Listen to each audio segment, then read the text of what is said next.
প্রতিদিনই আমরা দুই ভাই একত্রিতভাবে আন্দোলনে অংশগ্রহণ করেছি এবং কি লাস্ট দিনও আমার ভাই আমার সাথেই ছিল। চাষারা ল্যাবেট হসপিটালের মোড়ের এখানে আমরা যখন আন্দোলনরত ছিলাম তখন ওই ল্যাবেট হসপিটালের গলি থেকে ছাত্রলীগের সন্ত্রাসীরা আমার ভাইয়ের উপর গুলি করে। তো গুলি করার পর সাথে সাথে আমরা তাকে নিয়ে নারায়ণগঞ্জ ভিক্টোরিয়া হসপিটালে নিয়ে যাই। যাওয়ার পর তার অবস্থা খুবই খারাপ ছিল, সেই জন্য দ্রুততম তাকে ঢাকা মেডিকেল ট্রান্সফার করা হয়।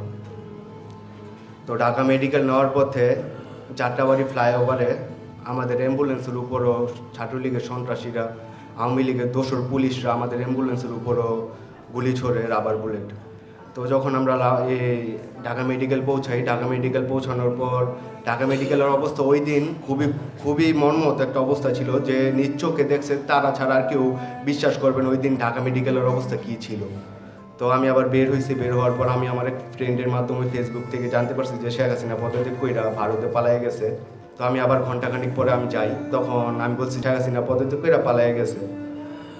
তো এই কথাটা বলার পর আমার ভাই বলছে যে যাক আলহামদুলিল্লাহ, এটাই আমার ভাইয়ের জীবনের শেষ হাসি আসিল।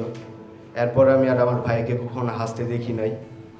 এরপরে বিভিন্ন ব্যথায় কাটতে ওই দিন 6ই আগস্ট বিকেল 5 ঘটিকার সময় আমার ভাই মৃত্যুবরণ করেন।